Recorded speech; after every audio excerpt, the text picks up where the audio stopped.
আসসালামু আলাইকুম রহমতুল্লাহি ওবরকাতুহু। সম্মানিত দর্শক, ভারতের সঙ্গে বাংলাদেশের যে সম্পর্ক, এই সম্পর্কটি একেবারে ঐতিহাসিক জটিলতার মধ্যে পড়েছে।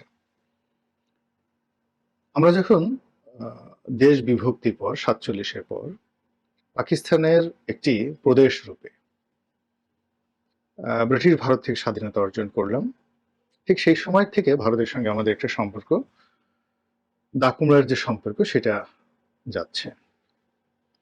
তারপর যখন স্বাধীন হলাম, পরিপূর্ণভাবে স্বাধীন হলাম, স্বতন্ত্র এবং সার্বভৌম রূপে, তখন থেকেও তাদের সঙ্গে আমাদের একটা জটিল সম্পর্ক যাচ্ছে। কখনো ভালো, কখনো মন্দ, কখনো দা, কখনো কুমড়া, কখনো বড় ভাই, কখনো স্বামী। নানা উপাধিতে আমরা ভারতের যে সাম্রাজ্যবাদ, সেই সাম্রাজ্যবাদী যে মনোভাব, তার বিরুদ্ধে প্রতিবাদ করেছি। ভারতের যে সাহিত্য এবং সংস্কৃতির যে বিপ্লব, আ সেটার বিরুদ্ধে যুদ্ধ করেছি এবং আ তাদের যে দৃষ্টিভঙ্গি, তার বিরুদ্ধে কিন্তু আমরা রুখে দাঁড়িয়েছি। কিন্তু অবাক করার ব্যাপার হলো যে হাজার বছরের ইতিহাসে জনগণ ভারতকে যেভাবেই ঘৃণা করুক না কেন, কিন্তু যারাই শাসন ক্ষমতায় বসেছে, সিংহাসনে বসেছে, তারাই দিল্লির তখত বা দিল্লির যে সিংহাসন, সেই সিংহাসনের প্রতি আনুগত্য প্রকাশ করার চেষ্টা করেছে। এবং এক্ষেত্রে আমরা যারা সাধারণ জনগণ, আমরা সবসময় কিন্তু প্রতারিত হয়েছি। অর্থাৎ আমাদের আবেগ এবং অনুভূতিকে ব্যবহার করে বেশিরভাগ ক্ষেত্রে আমাদের দেশে রাজাবাদশারা সেই সুলতানি আমল থেকে শুরু করে সবসময়টিতে তারা মসনদে বসেছে। আর মসনদে বসে প্রথম যে কাজটি করেছে সেটি হলো আমাদের যে কষ্টার্জিত শ্রম এবং শ্রমের ফসল, এই সবই স্বর্ণ মুদ্রায় রূপান্তরিত করে তারা দিল্লির কোষাগারে জমা দিয়েছে। সেটা ফখরুদ্দিন মুবারক শাহের আমল বলুন, গিয়াসুদ্দিন আজম শাহের জমানা বলুন, মুর্শিদ কুলি খান কিংবা নবাব সিরাজউদ্দৌলা, সব জমানাতেই এই বাংলার অর্থ দিল্লিতে গিয়েছে। এবং আমাদের যে স্বাধীনতা এবং সার্বভৌমত্ব, এটি দিল্লির দয়া দাক্ষিণ্যতার উপর যেভাবে নির্ভর করেছে, এবং দিল্লির দুর্বলতা এবং উদাসীনতার উপরও অনেক সময় নির্ভর করেছে। মুর্শিদ কুলি খান, শায়েস্তা খান, আলিবর্দী খান এবং সিরাজউদ্দৌলা। সিরাজউদ্দৌলার পর বলতে গেলে মীর জাফর, মীর জাফরের পর মীর কাসিম, আবার মীর জাফর, এবং সেই মীর জাফরের পর লর্ড ক্লাইভ সরাসরি শাসন ক্ষমতা নিয়ে নিলেন।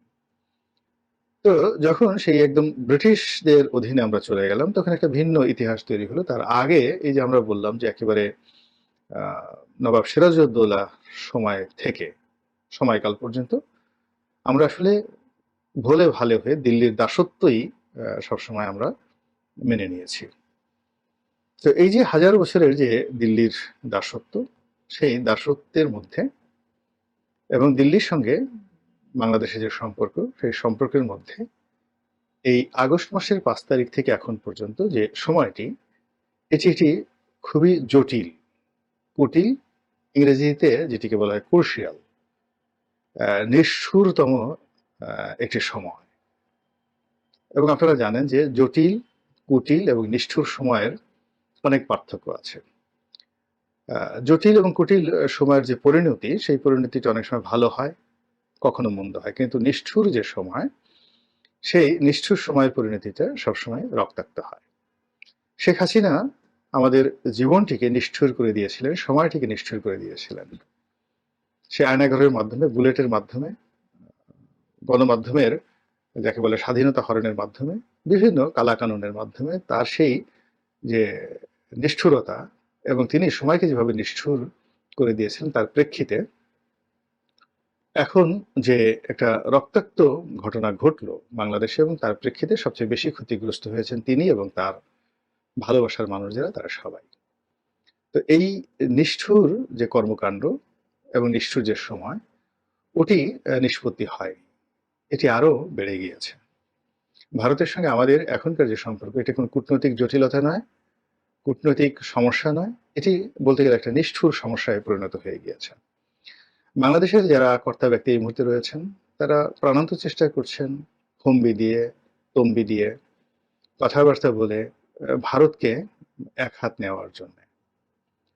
কিন্তু বাস্তবে আমরা কি ভারতের যে আগ্রাসন, অর্থনৈতিক আগ্রাসন, সামরিক আগ্রাসন, ভারতের যে সক্ষমতা রয়েছে, সেটির মোকাবেলা করার মতো আমাদের সামরিক শক্তি আছে, গণতান্ত্রিক শক্তি আছে, কিংবা আমরা এই সরকারের অধীনে একটি সম্মিলিত, যেটিকে বলা হয় বিপ্লবের মাধ্যমে আমরা ভারতীয় বাহিনীর বিরুদ্ধে দাঁড়াতে পারবো, এই অবস্থাতে আমরা আছি কিনা, বা আমাদের মধ্যে এই মুহূর্তে ওইরকম কোনো নেতৃত্ব রয়েছে কিনা, যে নেতৃত্ব দিয়ে আমরা ভারতের যে আগ্রাসন, সে আগ্রাসন বন্ধ করে দিতে পারি।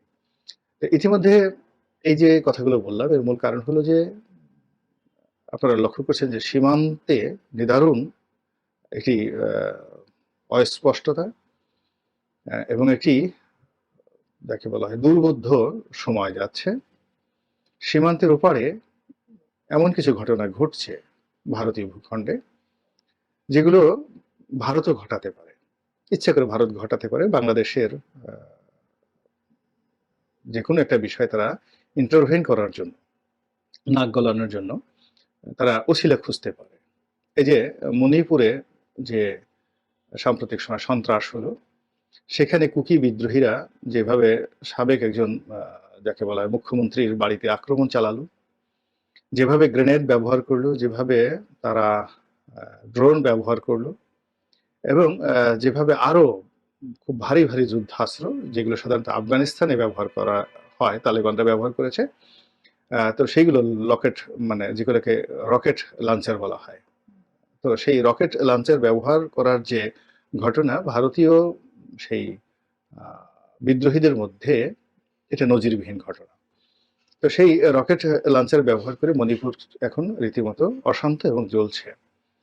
এবং এই ঘটনা যখন মণিপুরে ঘটলো, তার কয়েকদিন আগে আমরা ভারতের যে প্রতিরক্ষা মন্ত্রী রাজনাথ সিং, তার একটি বক্তব্য, যে বক্তব্য তিনি বাংলাদেশকে ইন্ডিকেট করে ভারতীয় সেনাবাহিনীকে যুদ্ধের প্রস্তুতি নেওয়ার জন্য তিনি নির্দেশ দিয়েছেন। সরাসরি বাংলাদেশকে তিনি বলেননি, কিন্তু তিনি যেভাবে ইন্ডিকেট করেছেন তাতে স্পষ্টতই যে বাংলাদেশের সঙ্গে একটি যুদ্ধাবস্থা যদি তৈরি হয়ে যায়, সেক্ষেত্রে ভারতীয় বাহিনীকে তিনি যুদ্ধের প্রস্তুতি নেওয়ার জন্য নির্দেশ দিয়েছেন।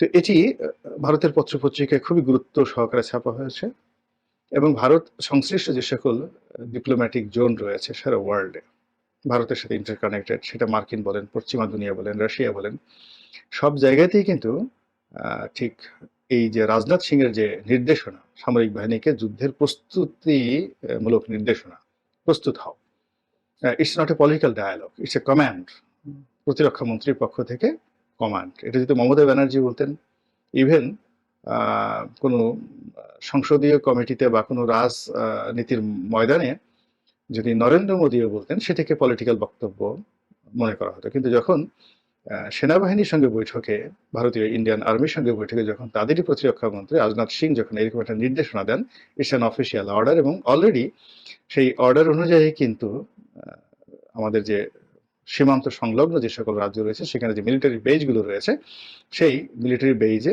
রেড অ্যালার্ট জারি করা হয়েছে। এবং এই রেড অ্যালার্টের প্রেক্ষিতে হতে পারে, নাও হতে পারে, অন্য কোনো কারণ হতে পারে, কিন্তু আমেরিকাও বাংলাদেশকে লাল তালিকাভুক্ত করেছে। It's a dangerous thing. Doctor Mohammad ইউনূসের সঙ্গে আমেরিকার সম্পর্ক, দহরম মহরম ইত্যাদি আমরা অনেক কিছু জানি, এবং আমরা শুনি, এবং আমরা স্বপ্নও দেখি। আমাদের দেশের মানুষ বেশিরভাগই কল্পনা করতে পছন্দ করে, স্বপ্ন দেখতে পছন্দ করে, এবং মানুষদের মধ্যে কিন্তু ইতিবাচক চিন্তা ভাবনাই বেশি। তো ডক্টর ইউনূসকে নিয়ে আমাদের যে স্বপ্ন, সেই স্বপ্নের উপর আমেরিকার যে লাল তালিকা, সেই লাল তালিকাটি এই মুহূর্তে অনেকটা চপেটাঘাত। এরপর আমাদের স্বপ্নের মধ্যে আরো যে জিনিসগুলো হচ্ছে, সেটা হলো আমরা পারলে কালকেই তিস্তা নদীর যে ভাটি, সেই ভাটিতে আমরা বাঁধ নির্মাণ করে ফেলি। আমরা পারলে এখনই ডক্টর ইউনূসকে প্রধান সেনাপতি করে আমরা সেই নরেন্দ্র মোদীর বিরুদ্ধে সেই কূটনৈতিক যুদ্ধ আরম্ভ করে আজকেই আমরা আমাদের পানির তিস্তার যে ন্যায্য হিস্সা, সেটা আমরা আদায় করে নিয়ে আসি। আমাদের মধ্যে এমন একটা ভাব চলে এসেছে, অনেক বিশেষ করে তরুণ তুর্কি যারা, তারা ডক্টর মোহাম্মদ ইউনূসের বিভিন্ন বক্তব্য হয়তো তিনি বলেছেন, হয়তো তিনি বলেননি। সেগুলো নিয়ে আমরা খুব উৎসাহিত। যেমন আমাদের স্বরাষ্ট্র উপদেষ্টা তিনি বলেছেন যে সীমান্তে পিঠ দেখানো চলবে না বিজিবিকে। এবং পিঠ দেখানো মানে কি? বুক দেখাতে হবে, তাদের সঙ্গে যুদ্ধ করতে হবে। এই কথা এখানে তরুণ তুর্কিদের শরীর এবং মনে অনেকটা আগুন ঢেলে দিয়েছে।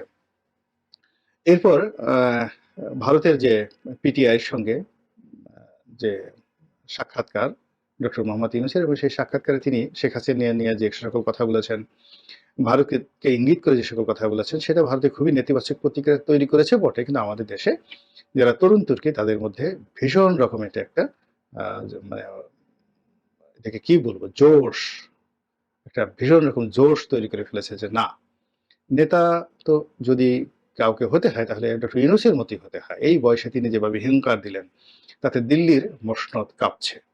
তো এই যে আমাদের যে আবেগ এবং আমাদের যে অনুভূতি, তার বিরুদ্ধে যে রাজনাথ সিংহের যে যুদ্ধ যুদ্ধের হুমকি, এটি আগামী দিনগুলোতে কিভাবে আমাদের রাজনীতিতে ইতিবাচক বা নেতিবাচক প্রতিক্রিয়া তৈরি হবে। সর্বশেষ যেটা আমরা দেখলাম, এনডিটিভির একটা সাক্ষাৎকার দেখলাম, জনৈক ভারতের খুব পলিটিক্যাল অ্যানালিস্ট, নামকরা পলিটিক্যাল অ্যানালিস্ট, আবার প্রায় এনডিটিভির সঙ্গে তিনি কন্টিনিউয়াসলি 35 মিনিট এক্সক্লুসিভ সাক্ষাৎকার দিয়েছেন। তো ভারতে এনডিটিভিতে 35 মিনিট এক্সক্লুসিভ সাক্ষাৎকার দিতে পারেন বা নেওয়া হয়, তিনি আর যা হোক না কেন আমার মতো সাধারণ সেই বিশ্লেষক নন। তিনি ভারতের ওইরকম একটা থিঙ্ক ট্যাঙ্ক। তো তার যে বক্তব্য, সে বক্তব্য হলো যে শেখ হাসিনাকে ভারত গ্রহণ করেছে এবং শেখ হাসিনাকে বাঁচিয়ে রাখা ভারতের ইজ্জতের ব্যাপার, সম্মানের ব্যাপার, এবং শেখ হাসিনার পক্ষ অবলম্বন করা, তাকে রিল্যাক্স মুডে রাখা, এটা ভারতের পররাষ্ট্র নীতির প্রধানতম লক্ষ্য। এবং এই কাজটি ভারত যে প্রথম করেছে তা নয়, তারা দালাই লামার সঙ্গে করেছে, নাজিবুল্লাহ, যে আফগানিস্তান নাজিবুল্লাহ ছিলেন, তার পরিবারের সঙ্গে করেছে, এবং শুধু করেনি, পরবর্তীতে ট্রাভেল পাস দিয়ে দালাই লামা এবং নজিবুল্লাহর যে ফ্যামিলি, তাদেরকে সারা দুনিয়া ঘোরার সুযোগ দিয়েছে এবং তাদের যে পলিটিক্যাল অ্যাক্টিভিটি এগুলো করার সুযোগ দিয়েছে। তো সেক্ষেত্রে শেখ হাসিনার ক্ষেত্রেও অতীতের যে সকল দালাই লামা বা আফগানিস্তানের যে নজিবুল্লাহ, তার পরিবারের সঙ্গে ভারত যা করেছে তার চেয়ে অনেক অনেক বেশি করা হবে শেখ হাসিনা এবং তার পরিবারের যাকে বলা হয় সঙ্গে। এই ধরনের একেবারে ভারতীয় অ্যানালিস্টরা এই ধরনের কথাবার্তা তারা বলছেন। এবং তাই যদি হয়, তাহলে আমরা যারা এখানে আবেগ দেখাচ্ছি, এই আবেগের জায়গা থেকে বের হয়ে আমাদের বিবেককে জাগ্রত করতে হবে এবং আমাদের যতটুকু শক্তি এবং সামর্থ্য রয়েছে, সেই সামর্থ্য অনুযায়ী বাস্তব কথা বলতে হবে এবং বাস্তব চিন্তা করতে হবে। এবং এই মুহূর্তে ভারতের যে আগ্রাসন, সেই আগ্রাসন থেকে যদি আমাদের বাঁচতে হয়, তাহলে আসলে জনমত ছাড়া আমাদের আসলে এই মুহূর্তে কোনো রকম শক্তি নেই।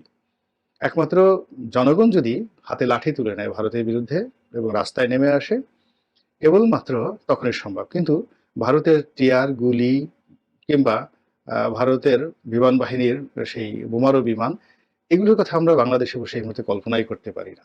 এই কারণ হলো যে আমরা খুব রাতারাতি অনেকে হয়তো খুব আবেগ দেখাচ্ছি, কিন্তু এই কয়দিন আগে মানে আমাদের যারা অনেক মহাবীর আমাদের দেশের ইদানিংকাল দেখবেন বের হয়ে এসে তারা অনেক বীরত্ব দেখাচ্ছে।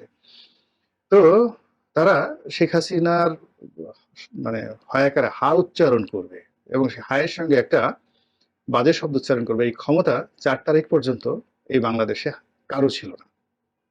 আমরা যারা দুই একজন আছি এই বাংলাদেশে, আমি আছি, ফরহাদ মাজাহার সাহেব আছেন, তারপর এই তো ফরহাদ মাজাহার সাহেব, এরকম আরো 2-4 জন হাইয়েস্ট এরকম যাদের কথাবার্তা বলেছেন। আর বিদেশ থেকে যারা বলেছেন তারা তো নিরাপদ দূরত্বে এখনো বলতে পারছেন, আগেও বলতে পেরেছেন। কিন্তু বাংলাদেশে বসে শেখ হাসিনার ক্ষমতা নিয়ে, বঙ্গবন্ধুর পরিবার নিয়ে আপনি দেখান তো একটা ভিডিও ফুটেজ বা একটা ফেসবুক স্ট্যাটাস ওইরকম কার আছে এখন যারা বড় বড় সাহসী কথাবার্তা বলছেন?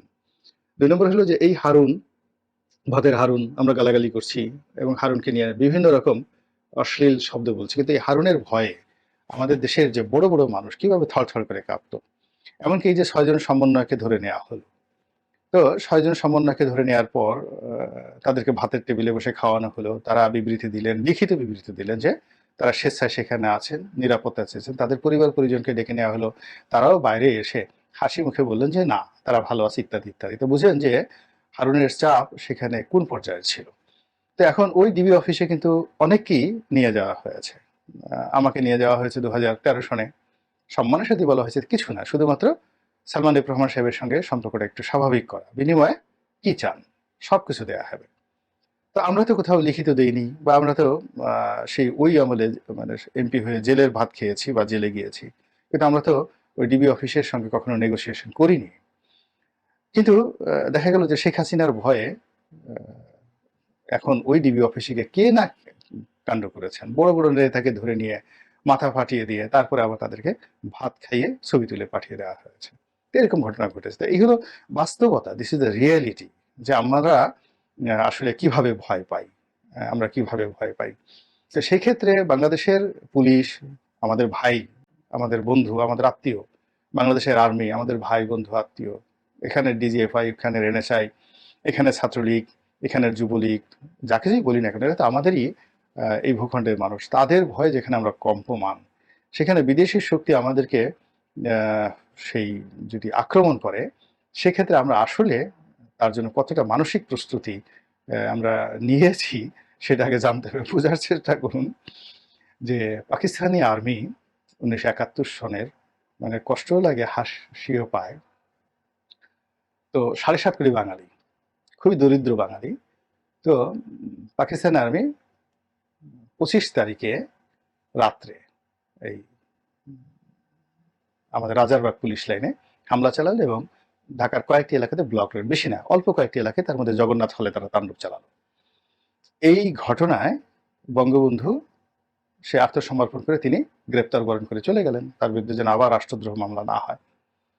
আর এই বাংলাদেশ থেকে প্রায় 1.5 কোটি লোক উইদিন 7 days সীমান্ত পাড়ি দিয়ে তারপর তারা কলকাতা আগরতলায় তারা চলে গেল, সীমান্ত খুলে দেওয়া হলো। প্রায় 1.5 কোটি মানুষ, ভারত বলে 2 কোটি, আমরা 1 থেকে 1.5 কোটি বলি। এর মধ্যে দেখেন এমন বুড়ো মানুষও আছে, বুড়িও আছে, যাদের বয়স 80 বছর পার হয়ে গেছিল।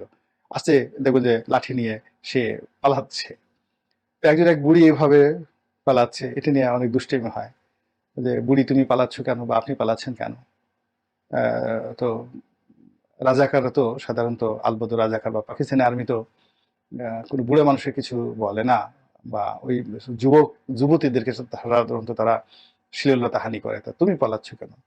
তো সে বলতেছে যে আর্মিতে কি বুড়া মানুষ নাই? আপনি বোঝার চেষ্টা করেন যে এই হলো আমাদের দেশের যে ঘটনা। যাই হোক, এখন এই যে ভারত যা কিছু করছে, এটাকে নিয়ে আমার ব্যক্তিগত অনুরোধ সকলের প্রতি যে এটি নিয়ে আমাদের মধ্যে যারা মিলিটারি এক্সপার্ট রয়েছেন, সাবেক সামরিক কর্মকর্তা রয়েছেন, বর্তমান রয়েছেন, এগুলো নিয়ে খোলামেলা আলোচনা হওয়া উচিত। পলিটিক্যাল অ্যানালিস্ট যারা রয়েছেন, ইকোনমিস্ট যারা রয়েছেন, যারা ভারতের যে কোনো সম্ভাবনাময় নিষ্ঠুরতাকে মোকাবেলা করার জন্য আমরা সর্বোচ্চ কি প্রস্তুতি নিতে পারি, সেই প্রস্তুতি নিয়ে যদি আমরা এগিয়ে থাকি, তাহলে ভারত ভয় পাবে, অন্যথায় আমরা ভয় পেয়ে যাব। আল্লাহ আমাদের সবাইকে হেদায়েত দান করুন এবং হেফাজত করুন। আসসালামু আলাইকুম রহমতুল্লাহি ওয়া বারাকাতুহু।